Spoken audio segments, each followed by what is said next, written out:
Hello, everybody. Welcome back to the ITP Symposium on Fatigue, sponsored by UCB Pharma. This is our live question and answer session. I've got pleasure in introducing a number of our experts.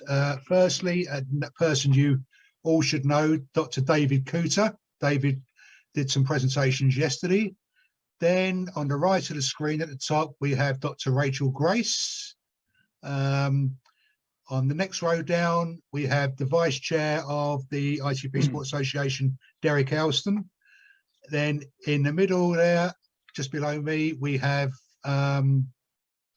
Professor Adrian Newland, the Chairman of the ITP Support Association, and it's a pleasure to welcome him to the Q&A today. Thank you, Adrian.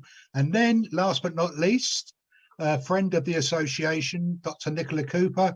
Nichola as well did the Q&A yesterday and has done a huge number of things for the ITP Support Association over the years. I'd just like to remind you, if you've got any questions on fatigue, please put them in the chat, just next to the auditorium screen, and we will try and get as many read out as possible. Now, the first one, I'd be interested in the views of the panel with regards to fatigue and ITP. We know from surveys that the #1 issue with patients is fatigue, but surprisingly or not surprisingly, this is not always the case with some physicians. As shown in the IWISH survey a year or two back, there have been cases of some doctors still refusing to accept that fatigue is a symptom of ITP, even though it is now recognised as a common symptom of the condition. In addition, the recent shared decision-making document published by the ITP Support Association and the ITP Forum also highlights that fatigue can be recognised by healthcare professionals. What would you say to a patient who finds himself in the position where their clinician does not take fatigue into account with their treatment? I don't know who wants to go first. Nichola? Thank you. I did you first yesterday, didn't I? Yeah, as well. You did. You gave me the difficult ones. I think that can be very difficult. I think as actually the discussion we had yesterday, first things is it's really important to look for other causes of fatigue to make sure you're not missing anything else. And one of the other things we did discuss yesterday was iron deficiency, which is a really commonly missed problem, I think, particularly in our ITP patients. So first things is to make sure there's nothing else going on. Secondly, it's really important to have a good relationship with your physician. And I think that's something we all need to work on. And I think that, Mervyn, you have been great as the Patient Support Association in reaching out to patients and trying to help them with that. I think certainly within the UK, we've now set up centres that discuss things a lot to try to improve care for people with ITP. And I think one problem can be is if you're seen by someone who hasn't got a lot of experience with ITP, that can be a problem. I think within the current state of the NHS and services, I think everyone is overstretched and tired. So again, that can be something that can be easily missed and can cause problems. So I think that can be difficult, but reaching out for a second opinion can be helpful. But again, I think just to reiterate the things we discussed yesterday, that it's really important to make sure that there isn't something else going on, first of all. And secondly, how frustrating it is for all of us because we don't have treatment for fatigue yet. So we're in the point at actually recognising fatigue, trying to document fatigue better. And next we need to understand it and then manage it. And if I could come on and add to the points that Nikki was making, I think this isn't just a problem for ITP. You see fatigue in other autoimmune conditions. I mean, we've seen it particularly highlighted over the last few years with people who suffer from ME, myalgic encephalitis, that physicians in general often don't recognise or respect fatigue because it's not something that they can measure or do a test and check up on. So it tends to be dismissed with a rather sort of bland, oh, well, take a bit of exercise and it'll all get better. As a sort of brief anecdote, my wife, who won't mind me mentioning this, had hypothyroidism, and she got very, very fatigued, and she went to see a general practitioner who looked at her and said, you look very fit to me. I think you just need to take more exercise. And this was someone going to see them to make a complaint they'd never complained about before and had never had a problem. And it's just not, these issues of fatigue aren't recognized. So it's important for groups like the Patients Association, the ITP Patient Association, and other groups like ME to keep emphasizing that fatigue can be real and very debilitating. But just as with the other conditions, as Nikki said, there aren't formal treatments yet that you can give, except unless you're treating secondary conditions like iron deficiency or hypothyroidism or clinical depression, if you can measure that. So I think it is something we just have to keep banging on about. And I have great sympathy for patients whose physicians just do not take it seriously. And Adrian, and the other thing that we talked about, so in fact, Mervyn, you and I had a conversation about this as well recently. Be interested to see what David and Rachel say, but steroid withdrawal. So I think that we are using a lot of steroids in these patients. And I think for some patients, if they've been on steroids for a long period of time, the steroid withdrawal can cause tiredness as well. Yeah. So I think actually looking for steroid withdrawal problems too. I think that we do need to have a medical approach to it, saying, is there something that we can make a diagnosis on that we've missed already that we can manage? And if not, at least have a sympathetic approach to it, I think. And we are very poor at looking at look, when you reduce steroids, I think we're very poor at looking for baseline cortisol levels in patients. I think you do it, don't you, Nikki? We did. We started doing it because we noticed one of our patients who'd been on long-term steroids, who was a neuroscientist as well, was very, very clear in her symptoms. And I think that's the other problem, is that sometimes it can be very difficult to explain your symptoms if you're tired. But it's clear that that's what she had, and she's been under the endocrinologist since, and we've now started doing that. Yeah. Okay.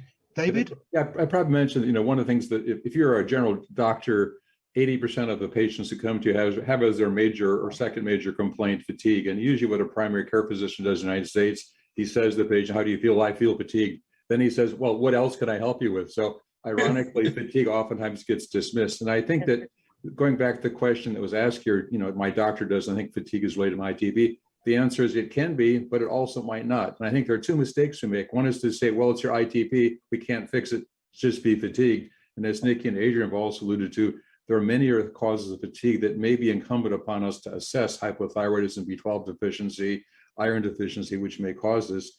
But at the end of the day, it may all still be the ITP. And the real question comes as well, if we treat your ITP, does that make it better? And unfortunately, most of our studies have shown that just raising the platelet count may not make a major difference. Rachel? I agree that this is a major issue for patients, and it's well recognized, I think, within groups of experts and people and hematologists who see a lot of patients with ITP, and of course in the ITP community. But I don't think it's a well recognized symptom by many other hematologists. So it's not surprising really to hear that somebody's hematologist may not understand that the fatigue could be related to ITP, because I think it's still misunderstood as a symptom. And so a lot of hematologists don't know to ask about it. And when they hear about it, don't recognize that it could be associated with ITP. And so I think, I would just recommend being your own advocate, as Dr. Cooper was saying, and coming with the data to your hematologist that this is a symptom of ITP in some patients, and educating your hematologist about this, so that in addition to looking for other conditions that might be causing fatigue, they can consider that it may be related to your ITP. Rachel, how do you assess fatigue in pediatric patients? It depends on the age of the patient. I think one thing that is lacking from our usual care in patients who have ITP is really having a standard way that we assess everyday quality of life, and a standard way that we assess fatigue. We have these tools, these surveys, but they're typically used in research studies. They're not generally used in everyday practice. And I think you have to ask about fatigue oftentimes for families to tell you about it. And of course, fatigue manifests differently in a 2-year-old than a 6-year-old, than an 8-year-old, than a 15-year-old. And so it looks different in terms of mood issues or tantrums, maybe in a younger child, concentration at school, and focus and attention. in preschool and older children. And then, of course, in adolescents, oftentimes patients can report symptoms more like adults might in terms of fatigue. And so I think you have to be thinking about it in every age. So we know it's not just in adolescents and adults, it's actually in younger children too, but we just have to be thoughtful about the way that we're asking patients about their everyday symptoms or changes over time since they were diagnosed with ITP. Thanks, Rachel. And we have a patient here, Derek, who I believe you've never had the problem with fatigue, even though you got ITP. I've suffered with fatigue, and in fact, that was the reason I went and said, I'm feeling terribly tired. Why? And of course, blood count, ITP.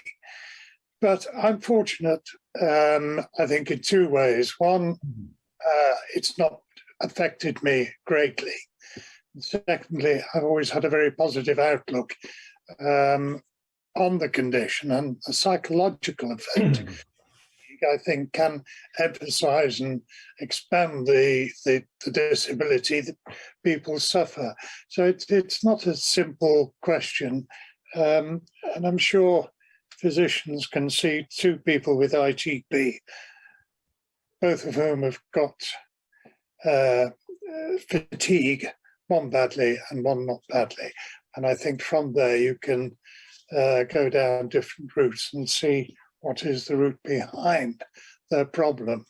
I don't know, David, Adrian, Nikki, have you done this in the UK? I think Rachel's looked at it very well. I think it is a problem, and actually you've highlighted one of the difficulties here for the hematologist, and also obviously David mentioned it for your primary physician as well. You may see two patients with similar platelet count, one who's fine and one who's fatigued. And it's important not to dismiss the one that's fatigued or just pull yourself together or whatever. And I think Adam Suka made a very interesting point in his presentation about the fact that we don't do the questionnaires as often perhaps as we should in real practice. And Rachel commented on this as well, that we tend to use them as part of studies, and they're really a major part of any of the new drug studies now, but we tend not to use them for a whole variety of reasons. You don't have time in the clinic and you're doing lots of other things, but it is potentially useful, I think, in highlighting the fatigue as specific. And Robert Klassen in the talk before, I think, went through health-related quality of life issues as well, and that puts fatigue into the context of the patient's overall general being. And I think that's quite important too. Are they depressed because they've got lots of bruising, and if it's a woman and she's picking up kids from the school, does she get comments and all sorts of things like that to tease out what exactly is going on. But I think maybe a simple objective measure would be quite a good thing in highlighting specific patients. Okay, thank you very much. Sorry, could I just add something? Go on, Derek. I think there is room for improvement in advising patients how they can live with fatigue. Some people are very good and can sort their own life out and adjust it accordingly. Others can't, and very often you need to push them in one direction to help them, basically. Yeah, well, again, I have the advantage or disadvantage of working in a cancer center, and they have a lot of resources for fatigue-related cancer, and those may not be totally effective, but there are a lot of things ranging from acupuncture to meditation that actually help people a lot with cancer-related fatigue. So those techniques should be employed to some extent, if possible, in the ITP or autoimmune population. Yeah, and I think actually the cancer population have become, the cancer clinicians have become much more attuned to that with a lot of things like aromatherapy and massage, and all those things I think are very helpful. I mean, I wouldn't necessarily use acupuncture if the platelet count was too low. Well, it depends on the length of your needles, really. But yeah, I think we just have to have a very open approach to how we handle these things. So my problem with this discussion, if I was a patient right now listening to this, is saying, well, I feel totally fine. Should I be fatigued because I have ITP? So one of the problems I will simply say is I have many ITP patients who are highly functional, have never, and I've inquisited them to almost to their annoyance. And they say, I don't see fatigue.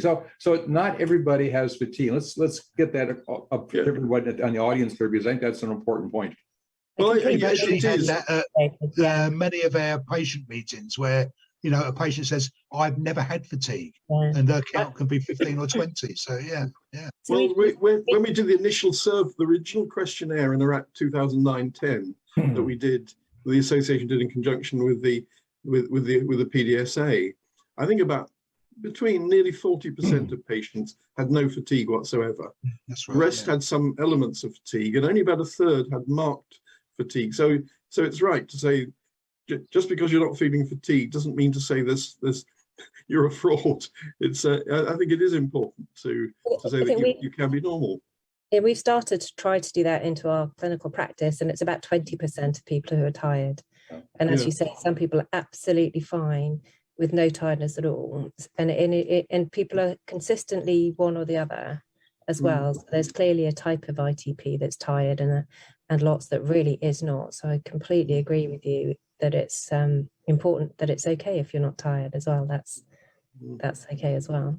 I mean, I think there's some types of profound tiredness that are very impervious to intervention, but I think the sort of graded exercises that has had quite a bit of flack with some of the ME community, but actually for others has been quite useful. Gradually developing activity is something that I think is important for that range of ITP patients who may not have the profound tiredness. So I think that's something that's worth encouraging people to do things within the range of their abilities, not pushing themselves so then completely ruined for the next 24 hours, but starting to try and gradually develop levels of activity. And I think if there are patients who are listening who've had experience of that, it would be nice if they came on the chat and made some comments about it.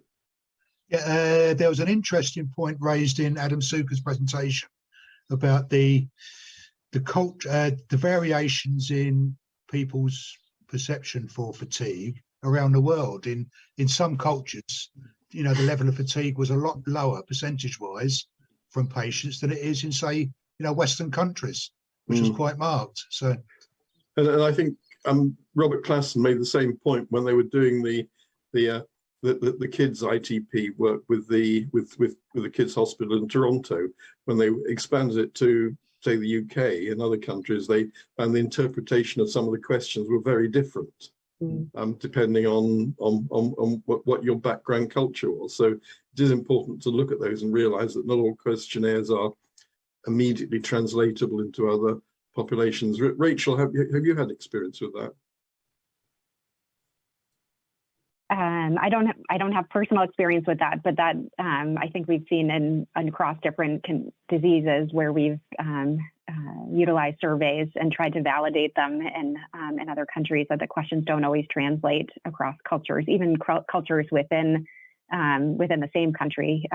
Sometimes there's differences in terms of the way people interpret the question or in the way that they think they should respond to the question. So it's hard to know how to interpret these differences that are seen in fatigue across the globe, and whether they're something intrinsic to the survey and the way people read the questions or feel they should answer the questions, or it's an actual difference in the level of fatigue in the same condition. And presumably you have to bring parents into the equation as well.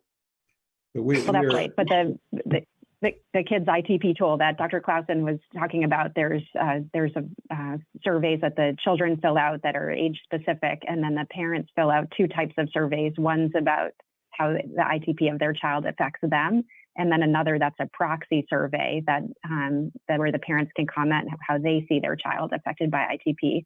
So there's sort of three different ways of looking at quality of life when you have a younger patient. Hey, I've got a question. Fatigue is an interesting thing. Fatigue is an interesting thing to study because there's also racial differences. We've looked at it in ITP patients and anemia patients, racial differences in fatigue scores. And it's amazing that if you're at a racially disadvantaged group in the United States, your fatigue level is much less than if you're a affluent lawyer who lives in Boston. So it's actually quite interesting that there's a lot of not just ethnic, but racial differences or socioeconomic differences in what one experiences or accepts as fatigue. we'll hope to publish this pretty soon, but it's actually quite striking to me that this is a major difference. Yeah, that's very interesting. Okay, I've got a question from Marilia in Brazil regarding physical fatigue in the legs. Evidently, some years ago, she experienced, when her platelets dropped, she says, real pain in the calves, and she went to her doctor then when it happened, and the answer she got back was that the platelet drop is related to the greater force in the inner leg muscles that have to pump blood because the blood is thinner. Now, I've never heard anything strange like that before. And anyone would answer that? I've not heard that in ITP, but of course No, we know that in elderly people with vascular disease, when they walk, they get pain specifically in the legs, and that's due to the blood not providing enough oxygen to the muscles. But that's a rather different thing from the one that Mirella was describing. I suspect the consultant was just trying to get her out of the way. Yeah, properly. With a glib answer. Okay. Pseudoscience. I'd also add, if there's calf pain and someone deep with a ITP, you got to worry about a blood clot in the legs. So the other thing that would cause calf pain that would not be repetitive is someone who's got a blood clot. So that is something we should not dismiss entirely. Yeah. The mechanism is not thin blood. One other thing that we had a patient recently had a really, really low phosphate, which we think was related to the steroids that she was on at the time, but we're not quite sure. We're just working that up. So I think it is important to do other, if you are on steroids, using other salts, so doing magnesium, potassium, phosphate levels, calcium levels and things. Those are really important. And of course, ITP is associated with other autoimmune conditions as well. So again, parathyroid, thyroid. So I think it's just important just to make sure other things are okay. Okay, thanks for that. Right, next question. Patients report various levels of fatigue, ranging from general tiredness to the need to just lie down. Some patients have also indicated that they know when their platelets have dropped by the level of fatigue they are experiencing. And this has been said at a number of meetings. Some say they can assess what their platelet count is to within 10 or 20,000. The question is, and I know this has been touched on with some of the previous questions, is there any proven correlation between a drop in platelets and an increase in fatigue with patients? Who wants to go first with that one? David? Well, I think it is well recognised now, and I think that was how it is. One of the reasons why it became be associated later. And I remember one of our old friends, Terry, who spoke yesterday, always made the point that patients would come in and say they were really tired, and initially we just sort of brush it off, but then realize that actually there are a subgroup of patients who've been stable and will come in and say they're tired, and indeed their platelet count has fallen. Again, you can come up with various pseudoscientific reasons as to why that may be the case. Whether true or not, we don't know. But I'm pretty convinced that some patients, when they tell you their counts drop because they've suddenly become tired, are right. Okay, right. And I've just had a message through from one of the people watching the stream. Can we please get away from calling fatigue tired? It's not tired, it's totally different. It's a totally different experience, as Greta talked about earlier. And I don't know if any of you managed to see Greta Burrows' talk earlier. It was really good, really good. So yeah, I thought she spoke very passionately there about her issues. Yeah, very, very good. Okay. In some surveys, another question, a number of patients who were technically in remission from the condition still flagged up experiencing significant fatigue. In an early ITP Support Association survey, this is the survey you was talking about earlier, Adrian, this level was 28% of ITP patients in remission. Just so those watching are aware, do the panel have the definition of remission for ITP, And why do some in remission still report experience significant fatigue? But I think that's a really fascinating comment. And again, it was brought up in the talks earlier as well, that I think some patients will have a response and have a high platelet count, but will still have an active immune destructive process of their platelets, and their bone marrows will still be churning out platelets. Others will have a response and the autoimmune process will be damped down. And I suspect, without any particular proof, that if you've still got an active immune process with platelet destruction and platelet production in your bone marrow, that's associated with the production of these pro-inflammatory cytokines that we glibly talk about, that are probably related to the underlying ITP. I mean, that's my the underlying fatigue. I won't say tiredness anymore, but I mean that's my feeling about it. I can't prove that, but I've always thought that was a strong possibility. Okay. Any other comments on that? Anyone? I think I go back again to the steroid use. I think that might be something that we've underestimated. That if someone's had 6 months worth of steroids or longer, that actually some of the tiredness might be related to just coming off steroids and adrenal insufficiency, and hopefully that will change now that we're using less steroids. So I think that could be responsible for some of it. But otherwise, I think, yeah, Adrian's correct. It suggests, if it's not the steroids, that it's suggestive of some kind of ongoing inflammatory process. But I'd also add that, you know, the remission is a very variable term used by hematologists quite variably in terms of the ITP. And so if it's meant to mean a platelet count over 100,000 and you're 101,000, you still have ITP with ongoing platelet destruction. If your platelet count is 400,000, you've had a complete remission because your spleen's been taken out. That's probably not what's going on. I think that the problem you face is fatigue is so common in the general population. To give you an anecdote, we did a fasted fatigue score on healthy physicians at our hospital a couple of years ago. The maximum score is 52. Most of the physicians, the median score for physicians was 38. Have you done it again recently? We did it. We actually have. We after COVID, it's actually dropped lower.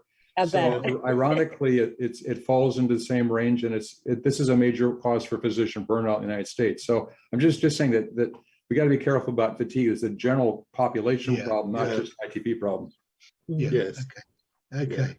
But I think just coming back to the point you're making, David, about the level of platelet count, we don't actually strive to get a platelet count back to normal. We strive to get a platelet count to a hemostatically safe level, because you don't want to push treatment, particularly in the past steroids, to get a platelet count up high that is of no practical clinical benefit to the patient. If it goes high, fine, if they respond well to lower levels, but you don't keep pushing treatment just to get that platelet count a little bit higher.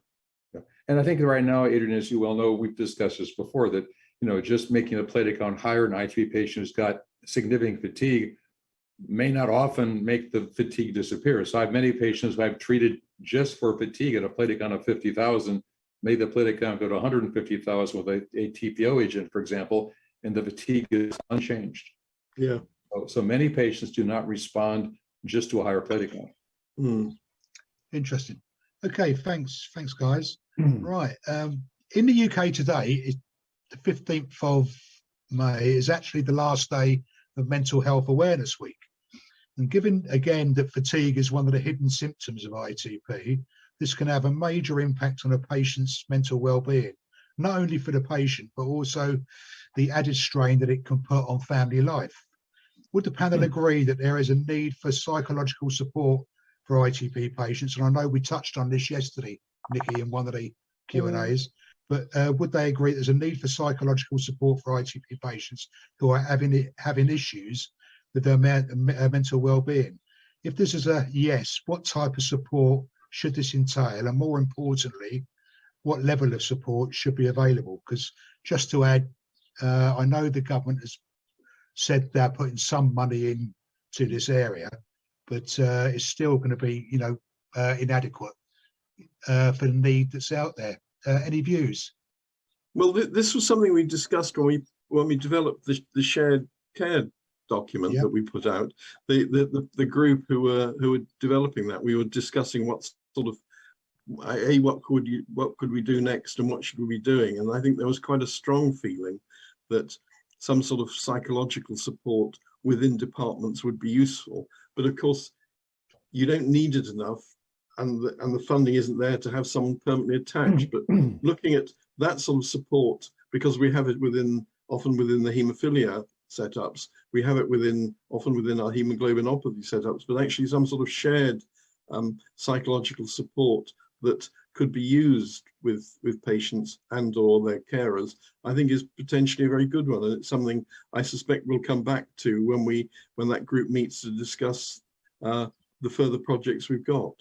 And I'd be interested to know what you do in the States. Well, again, as I said before, I work in a cancer center. We've got a large psychological component to our cancer patients that we serve for ITP patients. The problem in the United States is getting mental health care, period, is a very big challenge. And the average wait to see a psychologist or psychiatrist is 9 months, unless you're about to do yourself in. So it's a very difficult situation with inadequate resources to help anyone who needs it, other than organized situations like SSR Cancer Center. Yeah, it's exactly the same in the UK as well. And I think it's even worse for children and adolescents. Those services there, you can wait a year plus to get your first initial assessment. It's appalling, actually.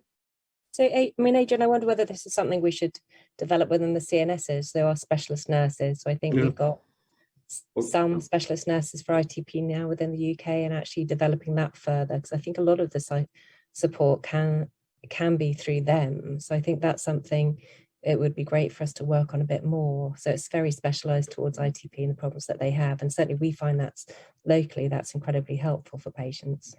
I think the CNSs will be very good for providing sort of general support. They're there to talk to them. They can give them something that we can't always give them, which is time to discuss the issues and to go through them.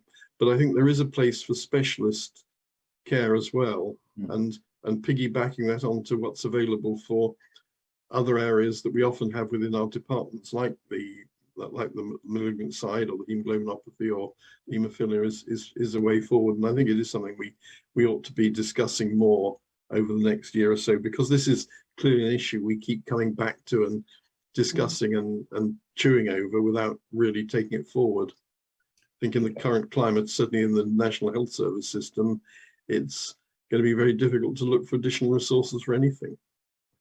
Can I ask a question to my UK colleagues, which is, how many of your ITP patients are on antidepressants, recognizing just for definitional purposes, depression is different than fatigue in some aspects. So if you look at your ITP patients in the UK, what percentage are on antidepressants or similar medications? Did you get that from your studies? No, I can't immediately remember. And actually, off the top of my head, I suspect the numbers are really very low.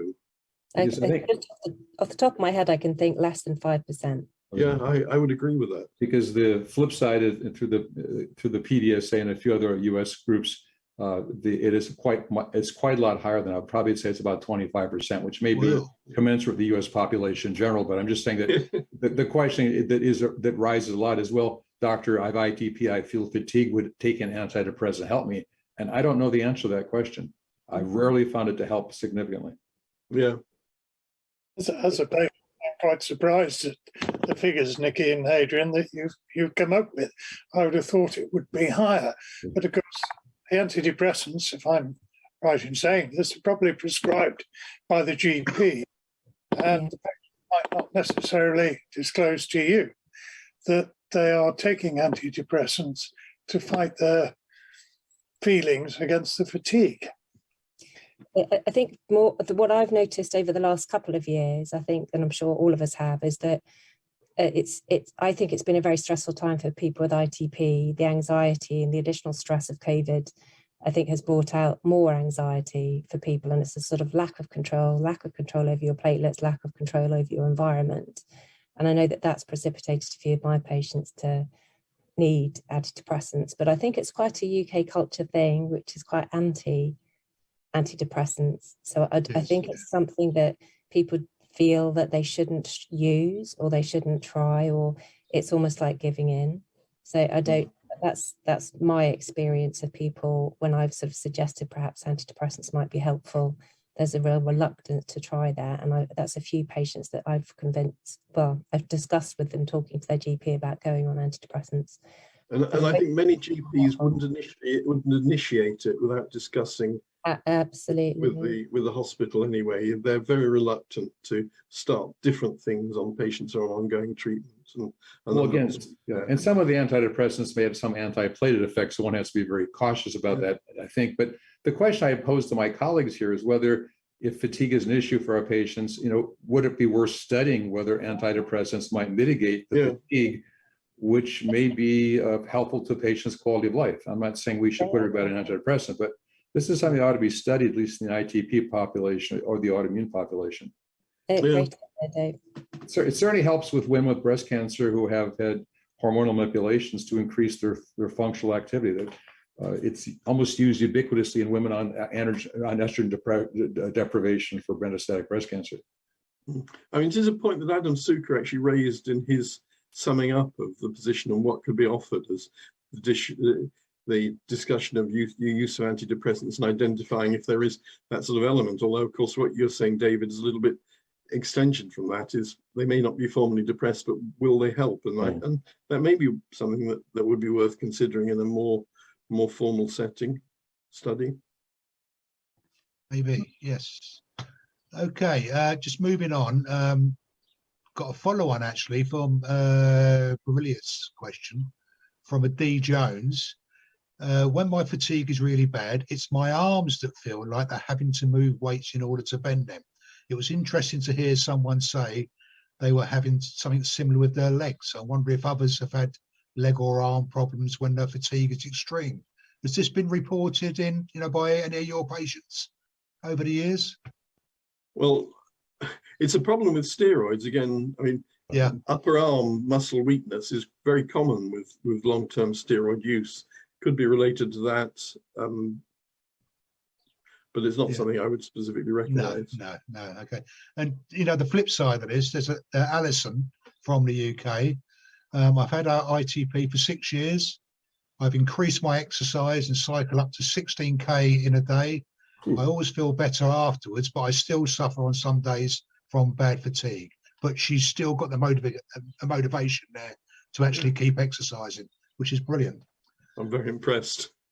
Yeah, I am. Yeah, 16K. God. Right, I've got a question from Danielle, a friend in Australia.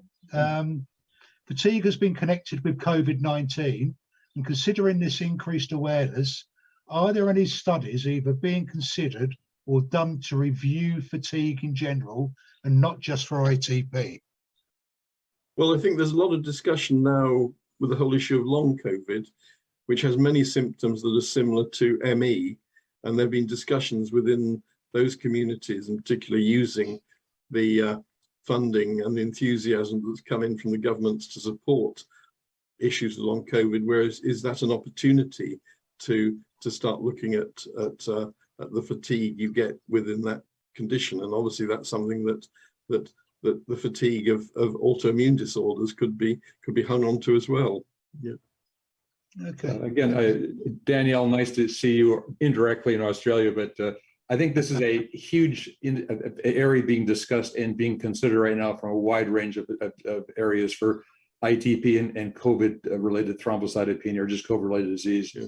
What's also happening a lot is a lot of cognitive function testing, which is going on, and we're now doing it almost routinely in some of our long COVID clinics at the MGH to look at this effect. And we've actually explored cognitive testing in ITP patients before therapy to show that cognition is actually quite surprisingly decreased in the studies we've looked at so far. We're about to publish this, but I think right now this is a huge area of interest and a lot of research effort I think is going into, at least in North America. Okay, thank you, David. Right, moving on to another question. Many patients at their support group meetings highlight that one of the worst aspects of their fatigue is brain fog. This has had a major effect on the patient's well-being. Can this also be the result of any of the treatments that the patient has been prescribed? And is this a common issue with patients in your care? Nikki or Rachel? Yeah, I think like as David was saying, I think that it's I think the fatigue that some of my patients describe. It's tiredness, sort of fatigue at the end of the day when they can't sort of keep concentrating. One of my patients that I remember very vividly had ITP since the age of 14, and as a medical student, we started treating him with Eltromopag and brought his platelet count up, and only after that did he realize he was very cognitively fatigued. Actually, he couldn't continue. He was thinking about dropping out of medicine, actually, because he just couldn't keep going, which I think I would describe as a kind of, I mean, it's very difficult to describe what people mean by brain fog, and perhaps different people mean slightly different things. But I definitely think there's an end of the day fatigue that people get. And as David said, we've done some cognition work as well. And there is cognitive impairments in some people with ITP. Again, it's not everyone. So it's not an overall ITP thing. It's specific to some people, which presumably relates to their autoimmunity, but we don't understand it. Okay. Any other comments on that?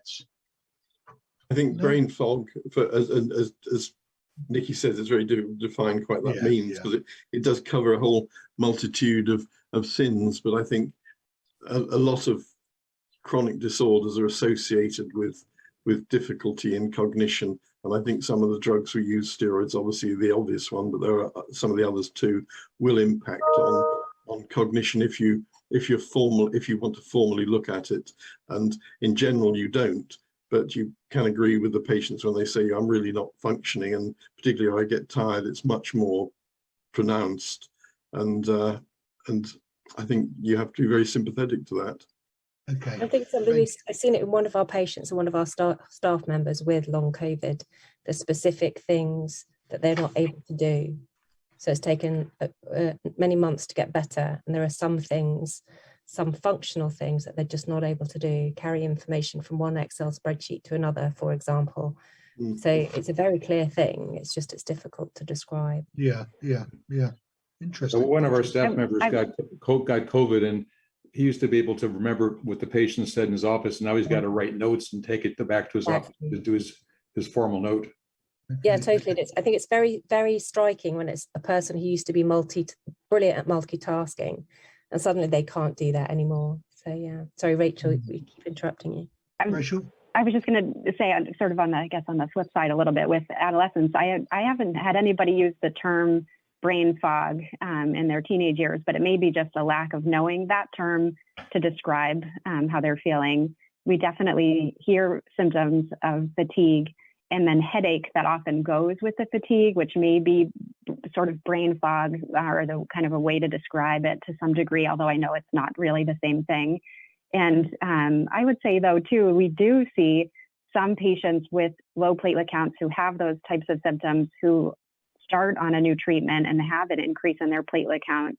We do see improvement in those things in some patients. So I know a lot has been said that treatment doesn't always address fatigue or brain fog, but at least in our experience and some of the studies that we've done, we have seen improvement in those things with treatment. And I wonder sometimes in children if it's a direct relationship in terms of decreasing inflammation and other contributors that we think cause fatigue, or if it's also partly being kind of part of what you used to be doing. Once your platelet count goes up, you're kind of back at school feeling like things are normal again, back with sports and your friends and other activities, and those things have to help well-being, which may help fatigue too. So it's sort of all bundled together. So it's hard to know if you're actually changing the pathophysiology of the underlying condition to know if that's what's addressing fatigue, or if it's actually that you've helped somebody to function better in the ways that they used to, and that's helped the way that they function and feel every day. Okay, thank you, Rachel. Staying with you, you highlighted in your presentation how important it is to talk about your fatigue and anxiety issues with family members and your healthcare professional. Do the panel have any advice for family members on what they need to look out for with the ITP family member? Are there any triggers that they should be aware of? Rachel, do you want to start off with that? Because you highlighted it in your talk. I think, and one of the reasons that I brought up talking with family members and people that you're close with about your symptoms is because sometimes people don't feel comfortable talking with their hematologist about those kinds of symptoms, or even that the hematologist is busy and didn't ask about those kinds of symptoms. And so there doesn't seem to be room for discussion about that. And it's just so important to recognize the mental health implications of having any chronic illness, but especially ITP. And it's important for family members to look to see how the ITP is affecting their family members' everyday life. And I think the hematologist doesn't have the view of that the family members do. They see what they were doing before, how their well-being was before, and now they can see how things have changed over time. So they sort of have the best observation of how the patient, the person, is being affected by their ITP. So even having, in the pediatric setting, oftentimes there's family members at the visit, but I think that if somebody's open to it, even an adult person with ITP could bring family members to the visit to help explain how the condition is affecting their everyday. Yeah, to be honest with you, Rachel, as an adult hematologist, never seen kids, I'd much rather have the partners or the spouses there, because it gives you the opposite side of the point. The patient and the husband says, "Oh no, she doesn't. She's depressed and moody," and we have fights all the time. And the other issue that happens in adults, and maybe in your population as well, is sexual issues about a lack of desire or ability to have intercourse or things like that. So intimacy issues are rife, and I sometimes I spend half my time trying to be a very inefficient and very poor social worker helping with these activities. It's quite striking. So it's great to have the spouse or partner there. I agree with you, Dave. And it's been one of the problems with COVID is not being able to have family members present has had a big impact. And siblings. Well, the benefit of COVID is sometimes you do a telemedicine visit where you see the house as well, and you actually realize that there are a lot of advantages from seeing the whole family and making a visual visit. But I agree, it's good to have the other person physically present to describe what's going on. I think how you feel, and she says, "I feel great." The husband says, "She feels awful." She's only saying it when she's here.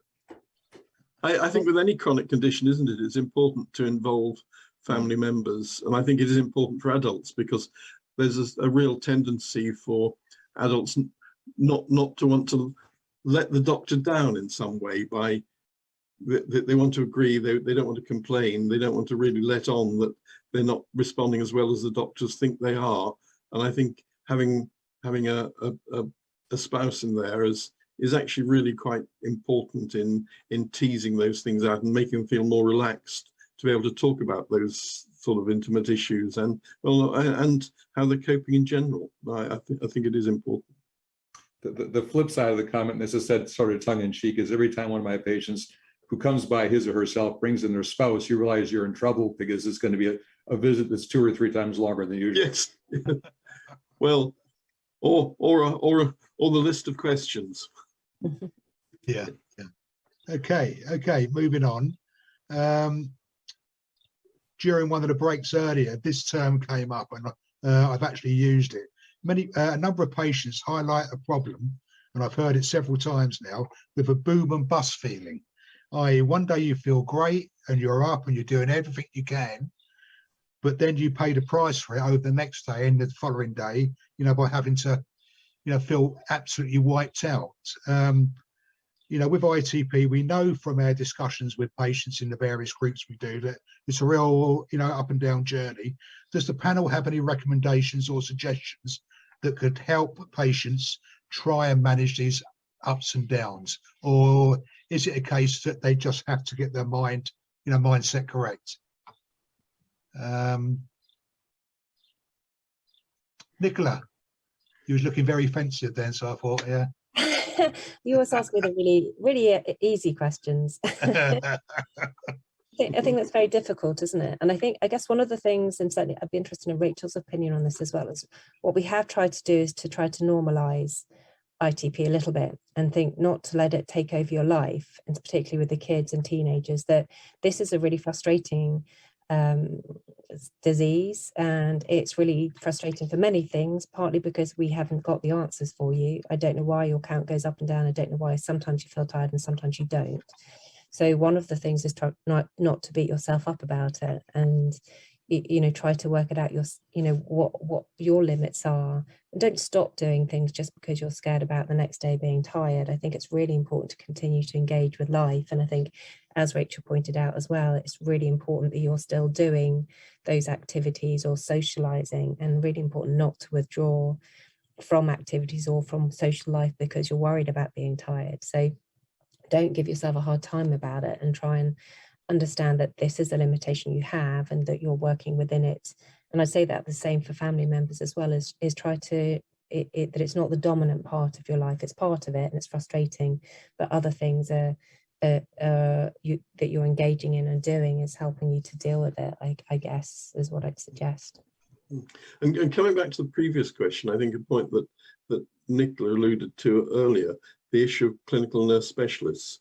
I think they can often give more time, and they often develop a much closer relationship with patients than you as a clinician do. And we always make the point that we're instantly available for patients to chat. It's often the clinical nurse specialist who's at pivotal point, or they'll come and see us and have an initial discussion, and they'll go and talk to the clinical nurse specialist and go through all these things again, so they can actually then understand them in language they will understand. But I think the whole issue of talking about this sort of boom and bust, I think one can easily recognize that, of you have a good day, everything feels good, you push yourself a bit more and you suffer from it, and you think, oh, I shouldn't do that. And I think it's trying to pull down the peaks and push up the troughs. So and I think an ongoing discussion with a sympathetic person who understands them as a person who understands their family relationships is really important in these. And I think that's why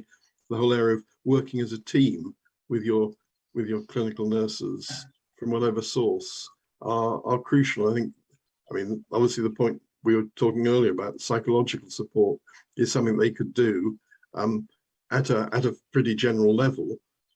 Doesn't preclude needing specialist psychological support as well, but I think that the clinical nurse specialist is really pivotal to a lot of how we run our practices. I completely agree.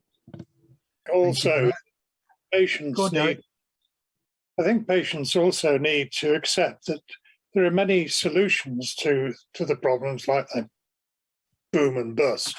Just modify your lifestyle to accommodate the limitations which you are now faced with.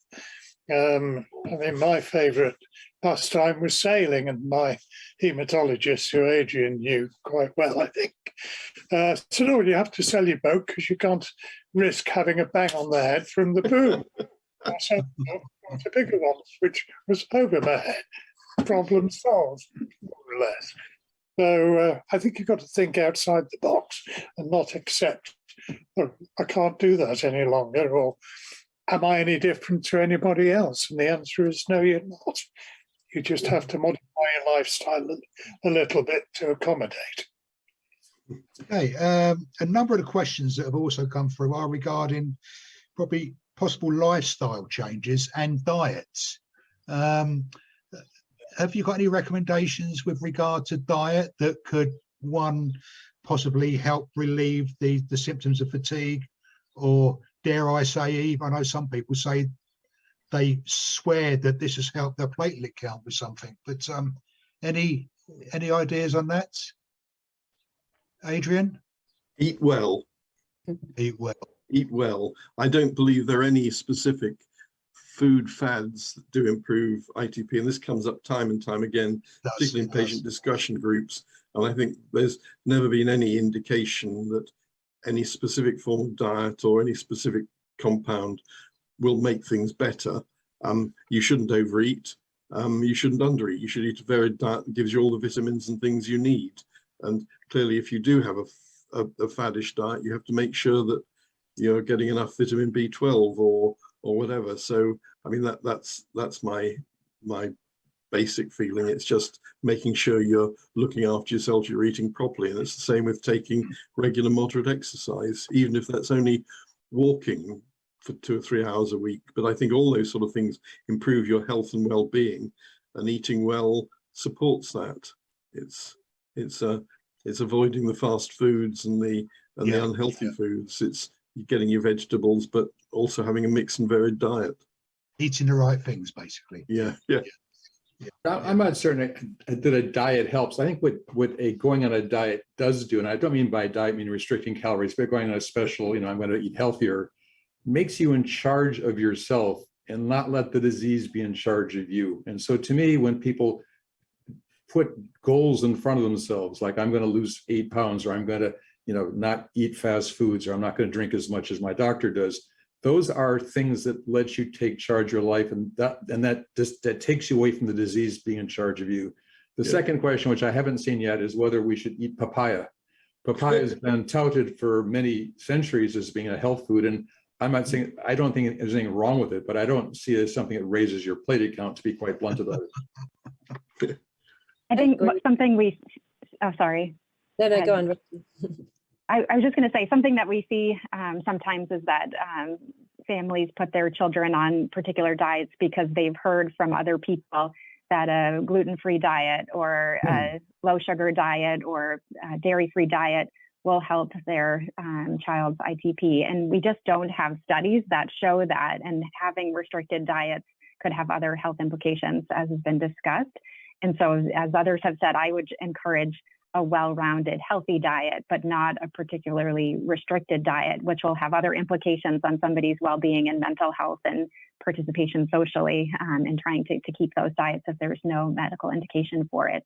And I would say too, in terms of lifestyle, I think stress and inflammation are interrelated, and it's important to have a healthy lifestyle and not an overly restricted lifestyle, so that I think people receive all different types of advice about what's safe to do with different platelet counts. And what I would encourage is for everybody to spend time outside, to exercise in some form that feels safe to them and to their hematologist, but not to be overly restricted in terms of their activity level, because being social and outside and active are parts of being healthy and probably decreasing stress and inflammation. I completely agree with you, Rachel. Yeah. And actually, I think the other thing that I get from people when they're saying, well, can I do something? It's saying that the onus isn't on you. It's not something you can do that's going to make it different. If you want to try things that are healthy within a healthy, balanced diet, that's great.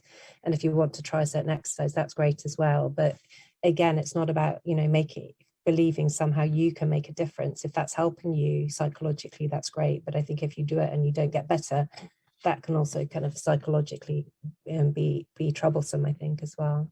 Yeah, it is the point of David made, of taking control of their own lives and their own sort of destiny. Not saying if you do this, your platelet count will go up, but actually, if you do this, you'll generally feel better. So rather than going on a very restrictive, faddish diet that may not be healthy, see how you can work on a good diet that makes you feel good, and look at how you can combine that with some regular, gentle exercise. Don't be competitive. Don't start feeling you've got to do your half marathons. Just take control of your life in those sort of ways, and that'll make you generally feel better, which will help you cope with the disease and the treatment perhaps better. I think that's a way forward of being supportive and helping the patient to be supportive of their own treatment than actually feeling, well, if I do this or eat that, it's bound to get better, and if it doesn't, then you have all the sort of negative connotations that goes with that. So I think it's right. Yeah.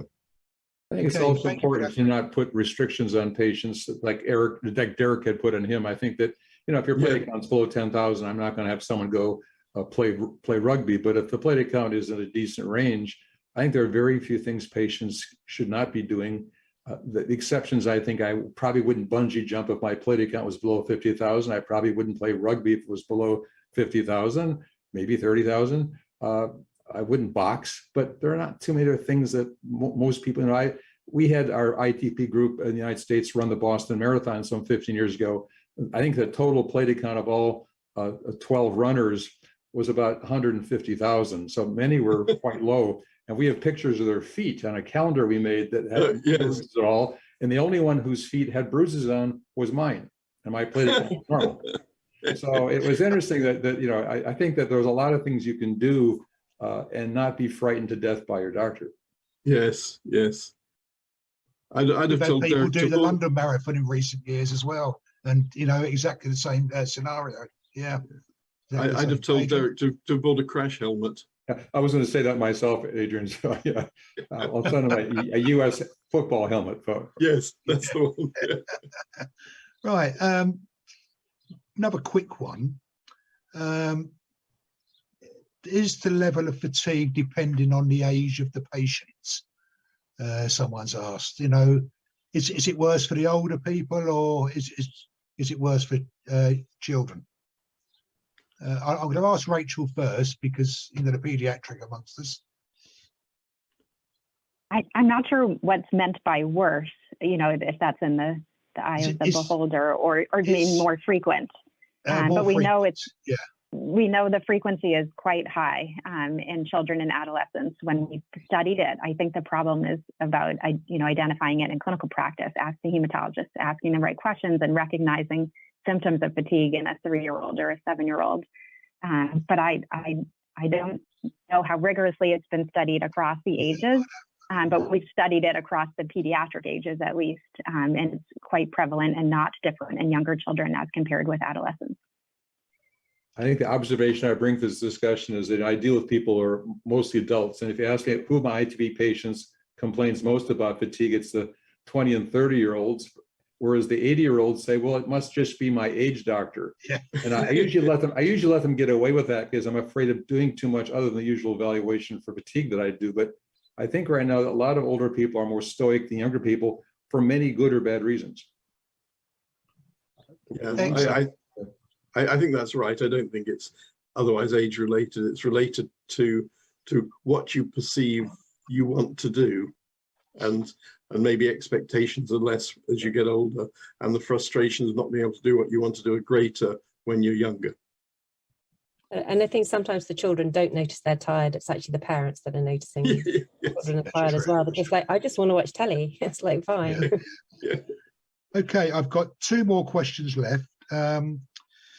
First one, could ITP have an effect on the adrenal gland, causing an adrenal insufficiency and therefore a possible cause of fatigue? Don't know who wants to pick this one up. Well, this is what Nikki's been alluding to along. It's all steroid related. I know she has, but I didn't want to ask that.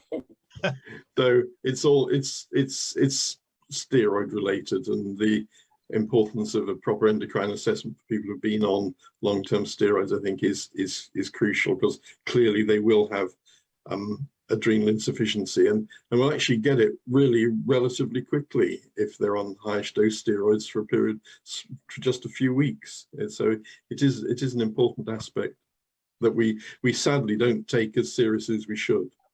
Okay.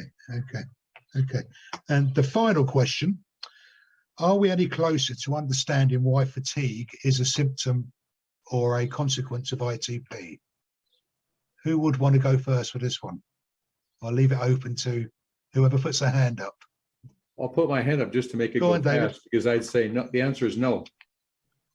I don't know either. Yeah. What I would say about that is, for people listening, if they didn't see Adam's talk, go back and listen to it, because he explains the whole range of reasons why patients with ITP may be fatigued and what the contributions of those may be. But there still boils down to quite a significant group of that who have nothing that you can put your finger on that causes it. And it's something internal, probably related to the whole autoimmune process, because it's there in other patients with other autoimmune diseases as well. So it's a real entity.